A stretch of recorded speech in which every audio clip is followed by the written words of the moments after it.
Hello, this is Greg Allison, Green Gregs, coming to you on the 14th of January, 22.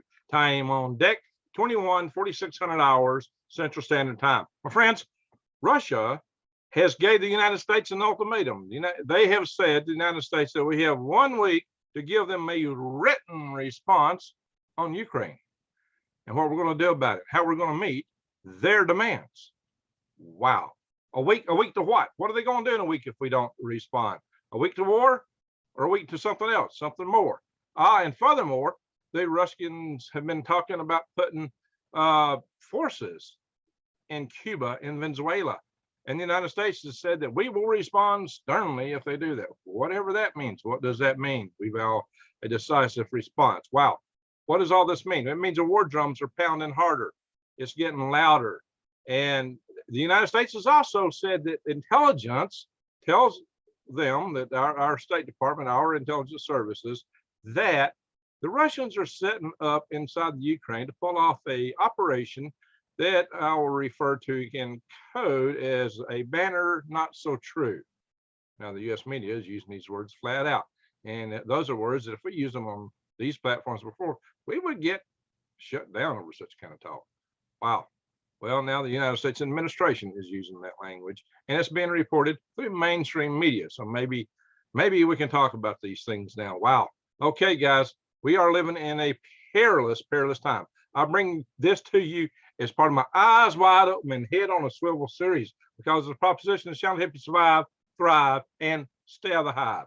And we got a lot to cover. There's so much going on right now that it is shocking. So you need to subscribe to my channel, bang the notification bell, and click off to share these videos with your friends and family, so they'll know that they too need to prepare because of the perilous times we live in and just how perilous it is. A lot of people don't realize the risk that we're facing today between Russia, China, North Korea, and Iran. And furthermore, that right here in the United States, the economy, world economy, is in shambles. That alone should give you plenty to ponder. That alone. And then the social strife within the United States is off the charts. So my friends, we got a lot going on. But I bring you other videos, though. I do bring videos that are hopeful. I bring videos telling you things that you can do. And I bring you videos for prepping too, such as how to eat free from the weeds and trees, which is very important to know. My wild edibles and medicinals videos that I've covered quite a few in that topic area. And also, you need to grow your own garden. And I put a lot of videos out there about gardening and how to do it without having to go to the store to buy stuff, except maybe your seeds to get you started. But you need that. And I'd highly encourage you to check out my link to True Leaf Market below for good heirloom seeds. Now, all that said, my friends, you got to prep. You got to get ready. You need to know what to do.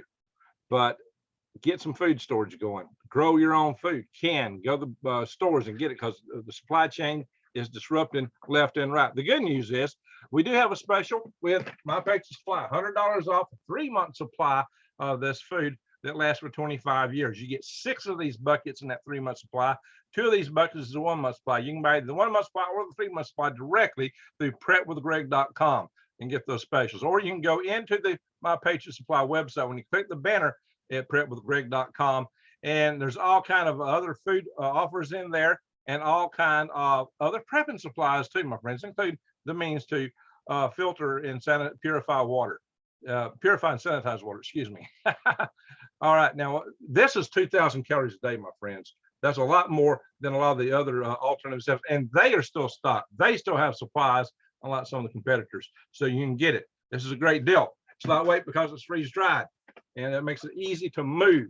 It makes it easy. Even your kids can carry this stuff. You can bug out with it. Those buckets are easy to store and easy to move. They're also easy to bury in a cache along the places where you may go, or in your backyard, in case somebody's knocking on your door looking for stuff. Unlike canned goods and jars. You should can in jars. I absolutely advocate that. But they're a little bit harder to bury in your backyard. This stuff buries real nicely. Should you need to do that. So it lasts 25 years, my friends. 25 years at grade and at quality. Actually, it's good for longer. All right, so let's get into this video. Let's talk about what's going on here. And I want to share some articles with you. These articles are rather stunning, and I'm going to go into one step further. I am going to talk about why a lot of this don't make sense. Well, a lot of the demands don't make sense. Yeah, we understand Russia. Well, we don't want you on our borders. We don't want you on our borders. Well, with missiles, I'm going to show you what kind of missiles we have. They're not ballistic missiles with nuclear weapons on them. We don't have nothing like we used to have in Europe. And furthermore, the ones that we do have are in Poland and in Romania. And those are anti-ballistic missiles. All they can do is shoot down another missile. They don't destroy cities. They're defensive missiles. And they're part of the Aegis shore system. I will talk about that. And I'm going to show you what we don't have, what we used to have, and why a lot of this is postured and it's ringing really hollow. And we need to put this stuff in perspective. We really need to paint some perspectives. A lot of people got some very strong misconceptions about this. And I sit in the chat. Lots of people really don't know what we got there, what we're putting there, and what we're really arguing over. And given the pretext and context of that, I say that this is all set up because Russia just wants to take Ukraine. That's what I'm going to have to be led to think. But I'm going to justify that. So stay tuned, buckle up. We're going into it. All right, I'm going to do some sharing of articles here. Now, as you may know, I have often in this past said, hey, we should negotiate with, we should have negotiated with Russia a long time ago to have a peace deal with them to work against China, because their long-term threat is not us, it's China. But we have pushed them in a corner. And and by so doing, we've gotten them to the point that they've allied more with China, which is bad for us and bad for them too.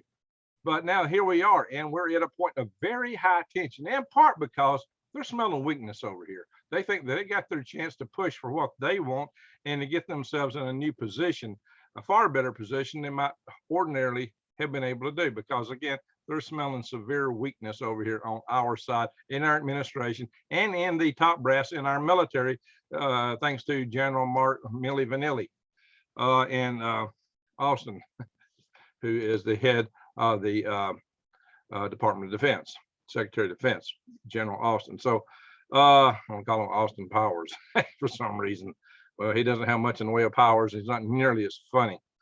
But anyway, so let's go into this, my friends. Here we are.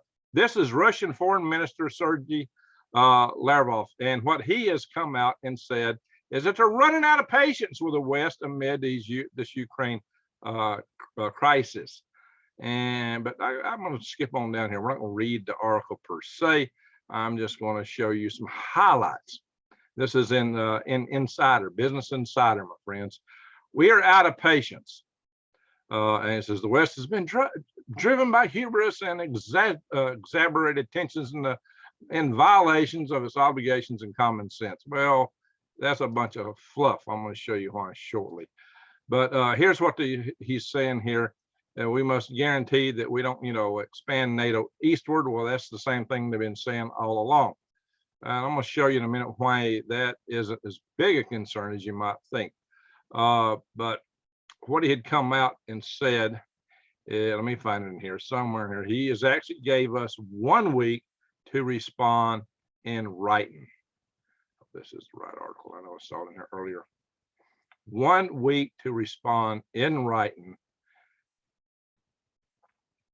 And that is what he's put before us. Let me find it. Yeah, I had it from a couple of other websites like ABC News, but their website just killed my memory on here. A lot of these websites you go to, they want to play videos and you can't shut them off, and it really bugs me. ABC and Fox are bad about that. Let's see here. All right. I don't want to sit here and be silent and not find it real fast. It's in here. They gave us 1 week to respond in writing. That was the bottom line. And I'm not finding it right now here. It isn't here. I just don't want to read everything. Here it is. Here it is. Lavrov insisted. He insisted that the United States and its allies respond to Russia's demands in writing next week. We got a deadline. We got a deadline, my friends. 1 week. 1 week to respond. Wow. And they're dictating to us. And they're dictating to us by the strength of them having amassed troops on the border of Ukraine. And here is his deputy. See, this man is Foreign Minister Sergei. He's the Russian Foreign Minister, Sergei Lavrov. Well, his deputy, right here, Deputy Foreign Minister, Sergei Rabakov. He is saying, well, hey, there's just no point in negotiating. He says, there's no further point in talks as European leaders warn of risk of war. He just said, there's just no further point. There's a certain extent, a dead end or a difference approaches. Well, that's kind of where he's coming at. But, you know, his boss has come back and actually said, hey, you know, we could have a discussion. You know, Russian officials want to resume security talks with the United States and NATO. But again, he's gave us 1 week to respond in writing. So, wow. What's all that say? Combine that with this. US says Russia is ready in a, what's this? Yeah, I can't say that word. Although the media can say it, they can publish it. Man, it's just language I can't use in there. Because it triggers all kind of stuff. And I'd be in all kind of trouble if I'm saying what the media readily throws about, and the administration coming right out of the White House, no less. Russia's put operatives trained in explosives. So this is a declarative and definite statement. They're saying it has happened. They're saying this is the case. Russia has put in place operatives trained in explosives to carry out one of these operations, a banner not so true, to create the pretext to invade Ukraine. That is what U.S. officials alleged Friday, and that is today, still for me. So there we go, guys. This is all hot news right here. And what they're saying is that these explosives may be in place in Donbass, so that if something goes off, Russia would say, oh, look, Ukraine is attacking our people in Donbass. We got to go in and defend them. Although some people think it might be the other way around. Who knows? When you get into these covert operations. U.S. is fully prepared if Russia invades Ukraine. Our Secretary of State Blinken says, really? We're fully prepared. Well, what does that mean, fully prepared? We're going to jump in there and stand in front of the tank? I don't think so. So what does fully prepared says? But here's the thing. Secretary of State Anthony Blinken says U.S. is planning things that we have not done in the past. Things we have not done in the past. Well, that suggests it might not be sanctions. It might be more. This is wide open. What do you mean when you say things we have not done in the past? Does this mean we're going to take military action? I mean, that's very strong language. That's extremely strong language to say that we're fully prepared and we're going to do things that have not been done in the past. What in the world is it? Does that mean we're going to play patty cake? Does that mean we're going to twiddle our thumbs, or we're going to launch missiles? I doubt the latter.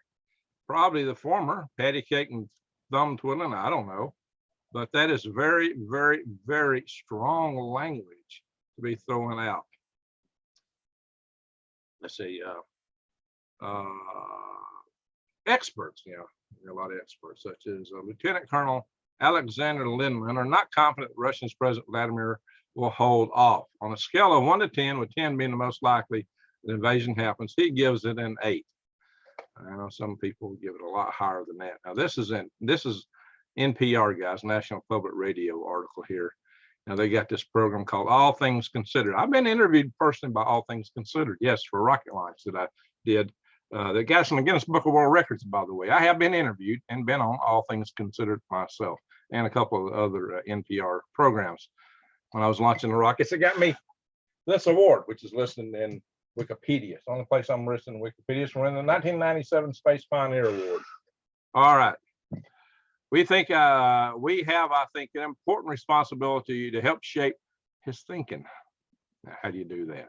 How do you do that? Yeah, I don't think you're going to shape this man's thinking. Blinken isn't shaping his thinking. That's what I'm thinking. I'm thinking Blinken's thinking. If he's thinking he can affect Putin,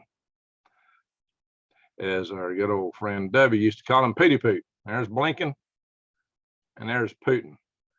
Well, now, if these two guys got in a wrestling match, who's going to win?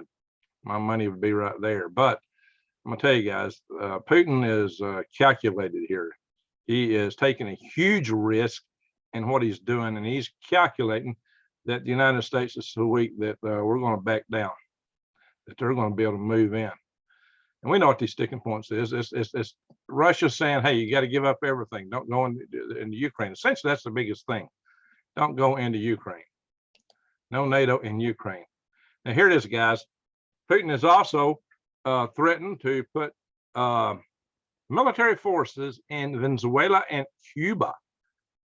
Now, guys, remember the Cuban Missile Crisis? Does this ring any bells? This put us almost in nuclear war back when I was 2 years old. Is this what we're talking about now? Holy guac and smoke-a-moly. But U.S. vows a decisive response. Okay, decisive response. That kind of looks like what we're saying back here. Fully prepared and things we have not done in the past. Now, decisive response. Well, what is decisive response? I'm going to throw a shoe in the Caribbean waters. I don't know. What is decisive response? So again, go back to Sergei Ryabkov. You know, again, the foreign minister of Russia. Thursday, he said that he could neither confirm nor exclude potential deployments. Interesting language. We might, maybe we're not. Maybe we are, maybe we're not. But see, that actually the Cuban community here in America is kind of thankful and hopeful. So, wow, maybe the United States will go in there and topple the current regime in Cuba because of all this. That's what they're really hoping for. But anyway, enough for all that. Let's move over here. So let's talk about the missile threat. Let's just get into it. You know, they're claiming that they're worried about us putting missiles in Ukraine. The only missiles we've deployed in Europe are defensive missiles. They're not offensive missiles. They don't have warheads put them. They're direct hit to kill missiles, i.e. they can take something out by impacting it directly through kinetic energy based on their speed and mass. Kinetic energy is 1/2 mass times velocity squared, and the missile moves fast. So it packs quite a wallop if it can manage to hit something. These missiles basically are bullets shot at bullets. And but we used to have missiles that were offensive. These were the Jupiter missiles. These were developed right at Redstone Arsenal, just a few miles south of me here. I can drive there in less than 20 minutes. Redstone Arsenal, that's the base where my NASA's Marshall Space Flight Center, NASA's largest field center, is located, where Wernher von Braun was once the center director and, you know, headed up the moon program from the Marshall Space Flight Center. Yeah, right here in Alabama. That's why we call this the Rocket City, because we took lots of rockets in this area, mostly military, and this being one of them. So at 1958 and 1959, we were deploying these in Italy and Turkey. The ones in Turkey especially really kind of rubbed the Russians raw, because that was kind of close to them. It wasn't right next door, but it was pretty close. And, you know, why? Because of the flight time was short. Much shorter to get to Moscow than the one shot in the United States. We're going to put this in perspective in a minute. This is just the top of a Google search here. I've showed you this missile before, so if it'll blow it up if I click on it. No, not this time. I showed it to you in my presentation last night. So we're not going to dwell on this. They took them out. These were silently taken out of Turkey in Italy as part of the deal brokered over the resolution of the Cuban Missile Crisis. Okay. And by the way, Turkey is farther from Russia than Cuba is from the United States by a long shot. All righty, let's get into it. Let's talk about these weapons, nuclear weapons in Europe. Let's go. This is part of the Center for Arms Control and Non-Proliferation. It's probably my friend, Dr. Peter Vincent Pry, would not be fond of this organization. This report was published in August of last year, the 18th, in fact. Okay, you can go here and you can download this. Armscontrolcenter.org, fact sheet, U.S. nuclear weapons in Europe. Okay, You should be able to see the URL right there. That's the beauty when I show you a web page like this. Nuclear weapons owned by the United States have been deployed in Europe since the mid-1950s. Now, that's true, and we still have some, but we've scaled them back 98%, way back, way back. Historically, the United States has deployed both nuclear bombs and nuclear armed missiles to allied European states, including Greece and the United Kingdom. Now, the United Kingdom has their own, by the way, their very own missiles. Today, under NATO's nuclear sharing program, and the remaining bombs complement the alliance's collective security deterrent against threats, principally Russia, alongside NATO's member of the United Kingdom. The U.S. nuclear arsenal in Europe is consistent with Article 5 of the North Atlantic Treaty. And that's the one which invokes us all, that one's attacked, we're all attacked, is this Article 5. That's a very famous article in that treaty. But what you need to know is we only have about 100 weapons there now, as opposed to when we had like 77,300 or something in the past. And they're all, none of them are on missiles. They're all meant to be carried by fighter planes, and they're buried in bunkers. So these aren't exactly something we can jump on unless we, get to a higher threat level with them, DEFCON level. So right now they're still in the bunkers. At least that's what we're hoping. So beyond the alliance's 3 nuclear powers, 5 others participate in U.S. nuclear sharing. So we have the countries we base them in, then others we might fly into or fly over if they're on a fighter. Belgium, Germany, Italy, and the Netherlands and Turkey. 7 more participate in the, this is when you fly over there. This is where they're at: Belgium, Germany, Italy, Netherlands, and Turkey. 7 more, well, actually, I think there are only 3 right now. 7 more participate in the support of nuclear operations with conventional air tactics. Again, air tactics, tactical air vehicles are not strategic. This is fighter jets, my friends. These are fighter bombers, fighter jets, not strategic bombers or missiles. They call that snowcat. Oh, that's funny. Okay. But these countries are the Czech Republic, which was a former Soviet republic, but nowhere close to Russia. It's in the middle of Europe. Denmark, Greece, Hungary, Norway, Poland, and Romania. These do not directly border Russia. Romania is close. All right. All 30 members of the alliance, excluding France, are also part of the nuclear planning group. How many? Okay, this is it. This is the crux of it right here. The United States and its NATO allies did not disclose the exact figures. It is estimated that there are 100 U.S.-owned nuclear weapons stored in 5 NATO member states across 6 bases. 100 missiles. You see, these will be flying on the F-35, the F-18 Super Hornet. So this is our Air Force plane. This is our naval plane, and the Eurofighters Typhoon. 100, and they're tactical jets, my friends, which means they do not deploy fast, although they will fly low, and will be subject to Russia's S-400 air-to-air interceptor missile. Their ABM, their SAM missile, surface-to-air missile, which is apparently quite effective in taking out aircraft. Now, see this. Check this out. The total number of nuclear weapons based in Europe reached an all-time peak of 7,300 to height of the Cold War in 1971. Oh, 98%. I think I said a little bit lower number. 98% reduction in days stockpile. A 98% reduction since the Cold War ended. Now look at this. We're getting kind of back into it, right? 98% reduction. Wow. So we got some 0.3 kilotons. That's kind of like what, that's a small device, 0.3 kilotons. That is smaller than Hiroshima. That is like a Davy Crockett, to 170 kilotons. Okay, these are not big devices. Well, this is bigger than Hiroshima, but they're not in the size of the devices that are on our intercontinental ballistic missiles, my friends. So This is what we have deployed and where we've deployed it in terms of offensive weapons.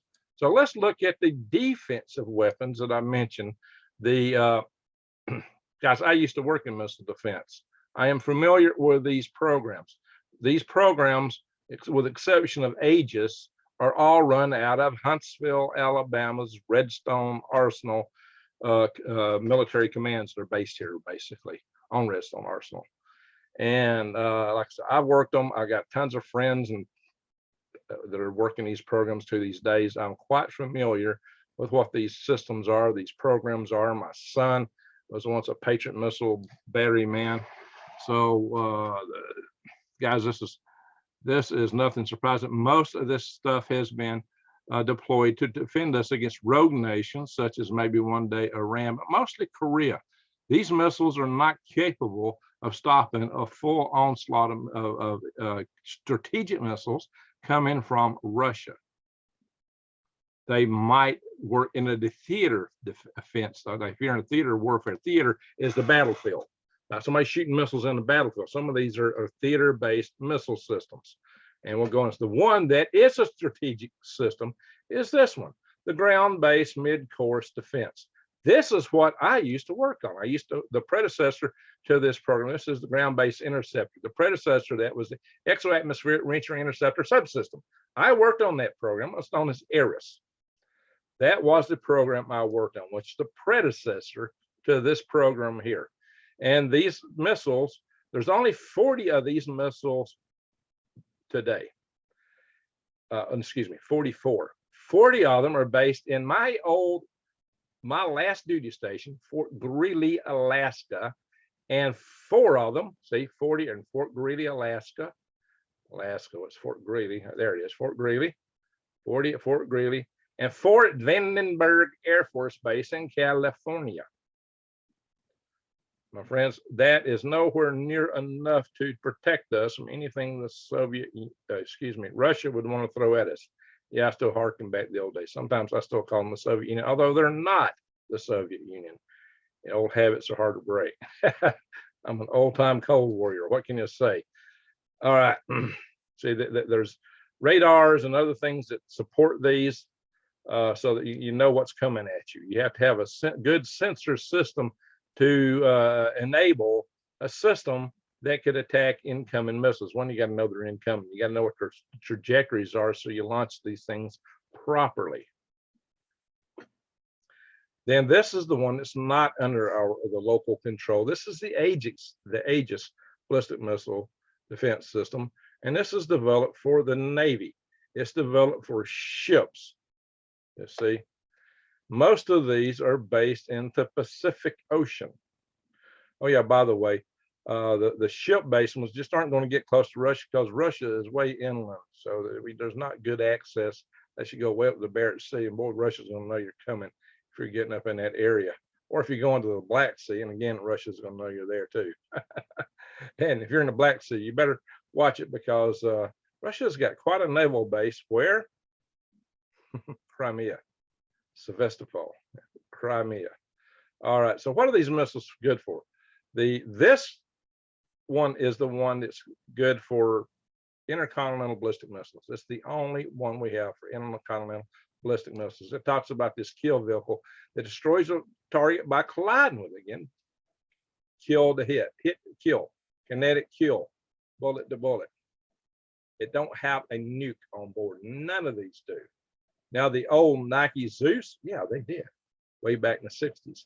Oh yeah, by the way, Russia has a ton of ballistic missile defense missiles ringed around Moscow. They got more than we got. So to protect Moscow directly. So, and there's, they got stuff to protect Russia, mainly Moscow. So Aegis is a ship-based system. This one is more of a theater-based system. So again, it's good for short, medium, and intermediate range missiles in their mid-course phase. So this is short, medium, intermediate, not intercontinental ballistic missiles. This is a battlefield missile for the most part, although my friend who is former director of all this program, Hank Cooper, wanted to see us put an Aegis ashore on the Gulf because he thought it still might be able to intercept and stop stuff coming at us from over the South Pole, or maybe from Venezuela. Definitely from Venezuela, you could probably intercept that kind of stuff if we put these, say, down around Eglin Air Force Base or somewhere like that. Now, where we deploy these, Romania and Poland. They're in Romania and Poland. Oh, excuse me. There is an Aegis ashore system. I skipped ahead. Most of these are on ships. There's 39 Aegis BDM ships out in the ocean, mostly in the Pacific. I should say here. More, let's just say, yeah, Japan, Pacific Fleet.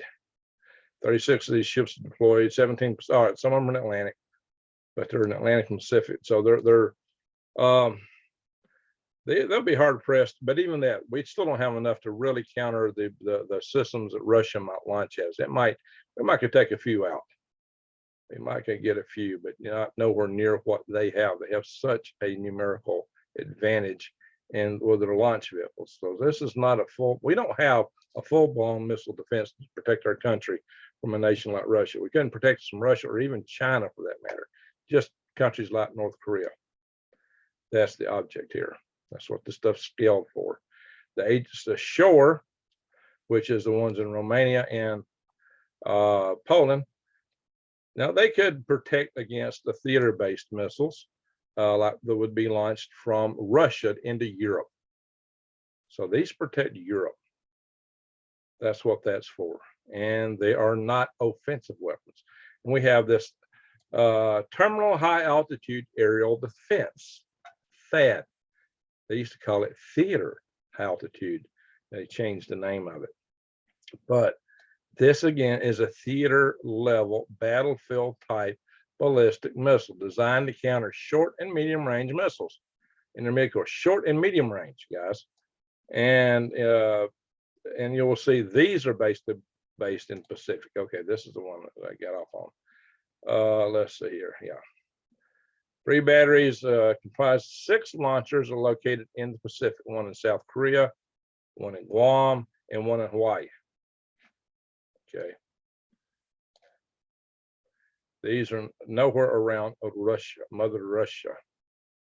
Then we have our Patriot missiles. Y'all may remember them from the first Gulf War defending Israel when Saddam Hussein has decided to launch a bunch of Scud missiles at Israel, trying to get Israel into the war so he could bring in the rest of the Arab world on this side. And his bid to do that failed, fortunately, for the entire Middle East. Because the entire Middle East was up in flames, 30 some odd years ago, back in the early 90s. So, and this is the SBIRS High. This is a sensor system. This is space-borne sensors, major issues, okay? So there you got it, guys. That is it. That is Aegis ashore. Yeah, that's the name. Oh, yes, they're putting one in Hawaii. Aegis ashore. That's the name of the Aegis systems that are mounted on ashore. They're actually on land. So there's studies and other things that people have looked at and are looking into, but and now we're trying to come up with some way to defend us from the hypersonic and cruise missiles. That's the next level of work. Yeah, and our GBI is not good for this, for a MIRV vehicle. Russia's intercontinental ballistic missiles are MIRV, means they have multiple warheads per missile launch. Our ground-based interceptor is just one thing to hit one object. So if you got several coming in, it can only get one. If you now we use on one missile, some of their systems can carry 10 or 12 warheads. So just how far do you think 40 launchers based out of Fort Greely are going to carry you? Not very far, but Fort Greely isn't part of the discussion space here. What we're discussing is the Ukraine. We're not putting missiles in Ukraine. And that's one thing that the State Department has consistently said, we're willing to negotiate missiles and missile deployments, what they call about missiles. Because that's what I'm told that Russia's ultimately afraid of. They're afraid we're going to put missiles out there, missiles. So, okay, the State Department says, we'll talk about missiles. But then Russia comes back, and then that's not the response. The response is NATO can't expand into Ukraine. Okay, and my friend that I've had on this channel just last week that I interviewed, David Pyne, is an advocate of dropping Ukraine and the Baltic nations. So I just let Russia have them, basically. well, basically, I think no, that's not what he said. He was saying that we would take the Baltic nations out of NATO and not have an agreement not to have Ukraine in NATO, for an agreement for Russia not to invade any of the above. So suppose he's not giving it to them. But to which, you got to say, well, one, how do you divorce somebody that you've already got a treaty with? That is unprecedented. Now, that's not to say it can't be done, but what does that do to your ability to make treaties? What does that do to your allies? And this whole idea of self-determination. Now, I'm going to back up in defense of Russia here for a minute. I do agree that people have the right to self-determination. The people of Ukraine should have the right to say, hey, we don't want to be Russian. We don't want to be invaded by Russia. And we'd like to be able to defend ourselves from Russia and ally however we want to in order to defend our freedoms. They should have the right to at least think that way and apply for that. Now, whether NATO accepts it is a whole nother matter.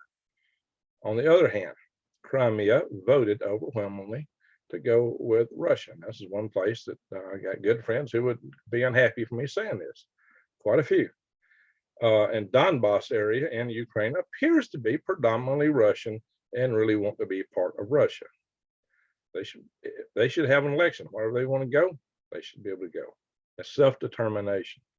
So if Donbass wants to go, let them go. Or if they want to remain autonomous, if Russia's happy that Donbass remain autonomous, which is supposedly is what they were alleging earlier, then so be it. Why not? Why not? That should be the basis for our peace deal. We should tell Russia, look, we don't have missiles. We're not putting missiles in there. But if you keep threatening, we might change our mind. But that's not where we're at today. Look how much we scaled back. We had 7,300 warheads over there. Now we're down 98%. We took our offensive missiles out. And what that article doesn't mention is the Persian missile. Persian 2. We put Persian 2 solid rocket booster missiles in Europe in the 80s. And we took them out pretty quick because we negotiated a treaty with Russia on the basis of having done that, which Russia's alleged to have violated since then. But we did have Persian missiles, which were nuclear missiles mounted in Europe in the 80s. Ronald Reagan did that. I don't know why that article doesn't mention it. Maybe it's because it gives credit to Ronald Reagan. The Persian 2 missile was also developed at the Redstone Arsenal, as was the Stinger missile and all those other missiles, with the exception of Aegis. Okay? That's why Huntsville is the rocket city. All right. I know something about rockets. In case you don't know, this is a rocket motor right here. Who else keeps a rocket motor beside their desk? It has a hybrid fuel grain, and that motor actually has been fired for the duration of about, I think, 4 seconds, produced about 1,400 pounds of thrust. This was the basis for the engine we used in our High Altitude Research Corporation CATS prize, Cheap Access to Space prize rocket, which we launched from a ship in the Gulf of Mexico in the year 2000. I tell you, I worry about people launching stuff from ships in the Gulf of Mexico. I've done it. So I know a little bit about this, my friends. All right. So I know something about missiles. I've worked on missiles. I worked defense, and I worked space. I worked Army space, and I worked NASA space. But I'm only here speaking for Greg Allison, not for any of these other companies, agencies. And I'm doing this to let you know that there's a lot of blowstering here. Russia acts like they're scared that we're putting missiles that can hit them, in Crimea and so forth. And it's just totally unacceptable to the point that they're willing to go to World War III, or at least invade Ukraine. Russia has submarines off our coast. They can easily get off our coast within the international waters, which is, within 12 miles, really. But even if they're out 25 miles, a few hundred miles, they're still within those kind of ranges. All of our big cities are coastal, with the exception of places like Chicago and, Detroit and Memphis. The vast bulk of the U.S., and they're all on waterways, the vast bulk of U.S. cities are on the coast. And the Russians, with their hypersonic missiles that they now put on submarines, could reach about anywhere in the United States in like 5 minutes, something like that, 5 to 7 minutes. We don't have hypersonic missiles. Russia does. And we can't just go along their coast. the Arctic coast is cover the pass with ice.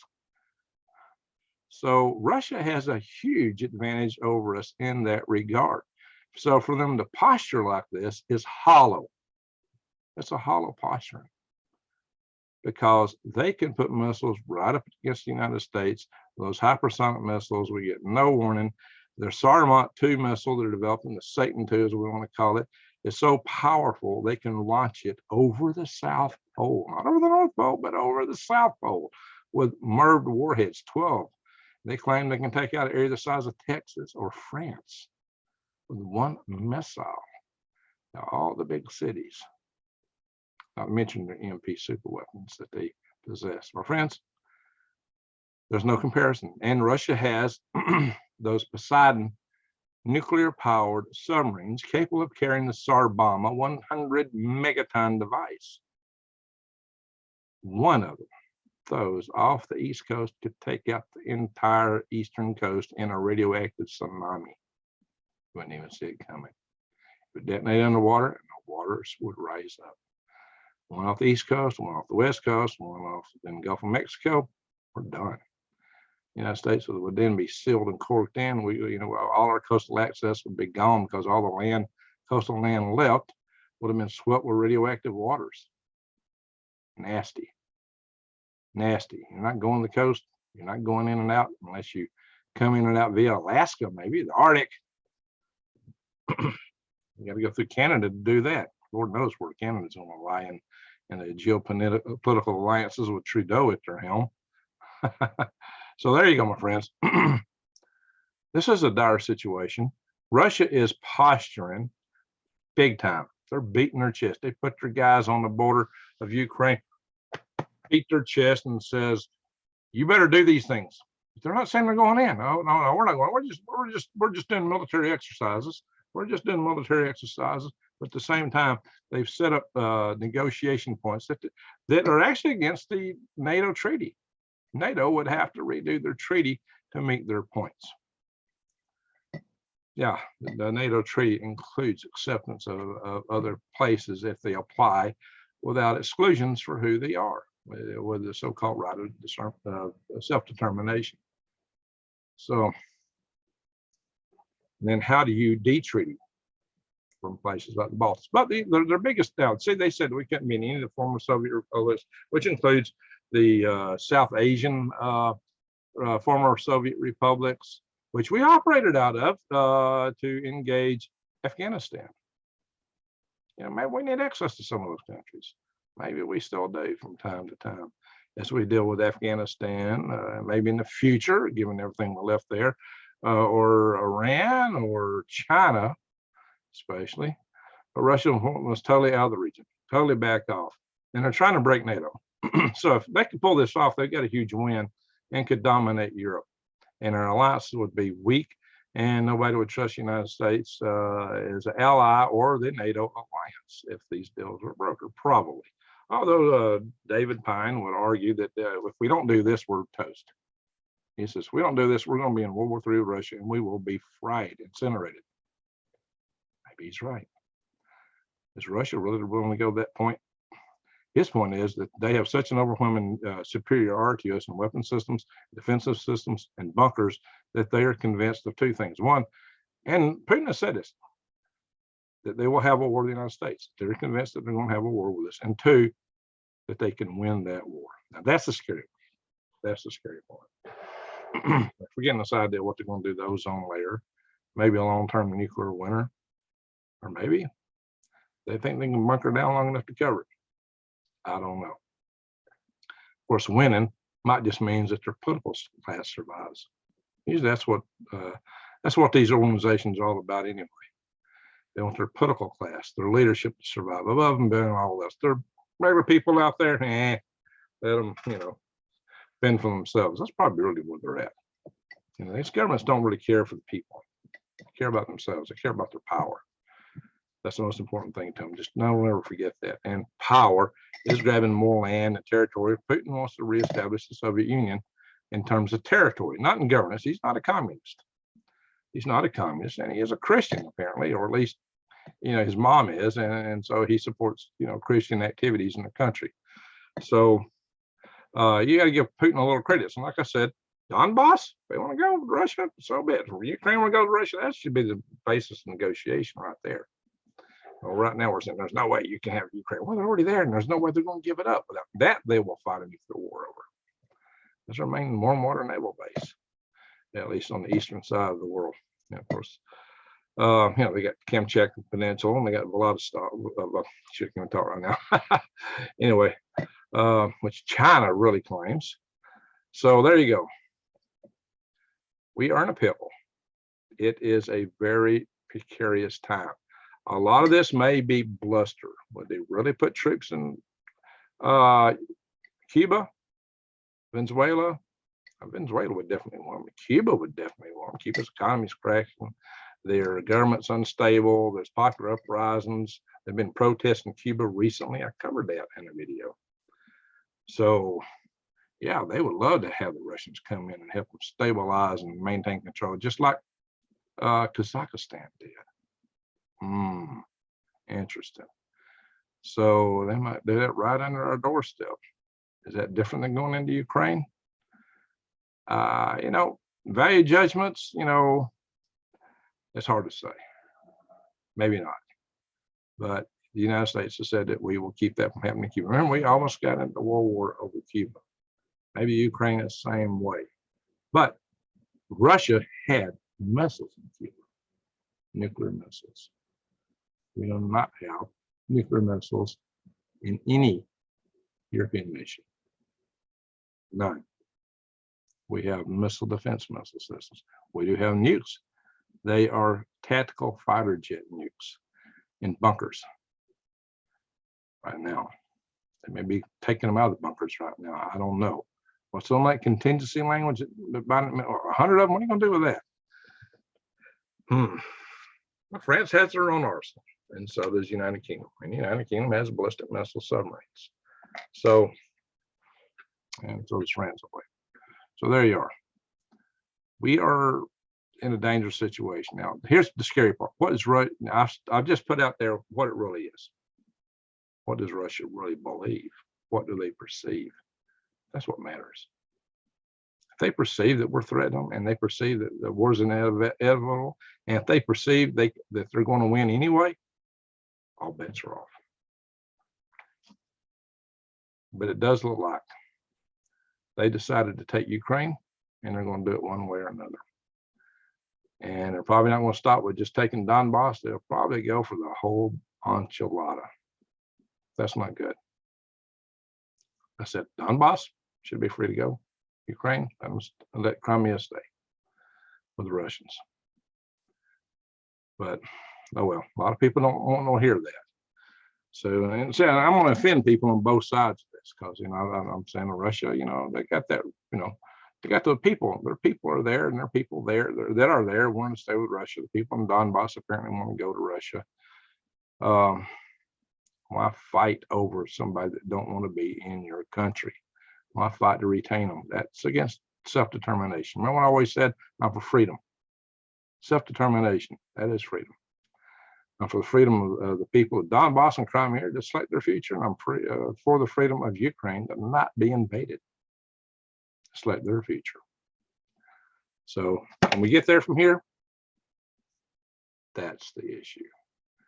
And with the posturing and pretenses that Russia's putting up, don't look likely. Well, David put his proposals out there. They tried to put it out there thinking that might be a shot at peace, but NATO and the administration won't even entertain such thoughts. They've already said it. That's not happening because they're not going to go there. They're not going to entertain it. So that's been put out there. We tried on that front, and it's not working. I'm not here to take sides, really, other than to tell you that I think the arguments are hollow. And that's not to say we haven't put forward all our arguments either. I'm not saying that either. What I am saying is the final thing is this. There is a real risk for war. Get your iodine tablets. Watch my videos on nuclear bug out and nuclear bug out. Prep and pray. I didn't say these things will happen, but it is looking very likely When? I don't know. I mean, it could be Russia invades Ukraine and we do a lot of posturing and thump our chest and sanction them some more, and Russia might counter somewhat, and maybe the end of it. Or then maybe that prompts Russia to put troops in Venezuela and Cuba. Then things start melting. See, what Pyne thought is that when David Pyne is that if Russia takes Ukraine, then we put a bunch of troops on the other nations' borders, and we would, and that would elicit a response from Russia, and that he thought that would lead to a nuclear war. Putting troops in Cuba is not going to be pretty, especially if there's missiles there. So I don't know what the thresholds are going to be. So Russia's supposed to have painted all their red lines. I think some of those red lines reflect a misunderstanding, but that's their red lines based on their perceptions. We apparently have our red lines too, and they just don't match. So there's a lot of issues there. There's a lot of problems, my friends. I say we. I'm talking about the administration. You know, here in the United States. I've been to Moscow. It's a beautiful country. You got beautiful people there. When I was in Moscow, I stood around like, why would we want to nuke this place? Why would we want to attack these people? And why would they want to attack us? I'm sitting in a bus riding around with Russian engineers, scientists, talking about, you know, they're landing on Venus, you know, just riding around on the bus and sitting in a van, you know, just right across from each other, you know, just having long, good conversations about space ventures. You know, I enjoyed my time there. And I say this hundreds of times on the channel. There's good people of every race, color, creed, and religion, of every language, in every country, city, state, and hamlet in the world. There's also bad people. There's good, bad people over yin and yang. Problem is the governments and organizations that stir us up against each other. The people who pine for power. Putin pining for power, Biden, our own administrations. So let's put us in a crux here. If you were in Russia, just meeting with the people there, you'd find that why would we want to do this? And if they were over here, a lot of them would think the same thing, except for the ones that are playing the power game because they're so locked into it. All right, my friends, I've drawn on enough. Get prepared. Get ready. Everything you can to get ready. And you better do it soon because prices are going up, inflation's going up, and availability of supplies are going down. Prepare now. There's no more negotiation, no more slacking. Do everything you can. Get ready. Pray. But always tell your loved ones you love them. Don't lose a chance to do that. And hopefully these things won't happen. In that view, maybe showing our love to the world is the best thing we can do. That might be the thing that stops all this. So I always tell you, and the final thing is that as light dispels darkness, love dispels hate. Go out and shine your love light into the world. And hopefully that'll begin to make a difference as this begins to radiate out. There's so many divisions we have in this country and internationally. Be sure to do that every opportunity you get. And thank you for watching.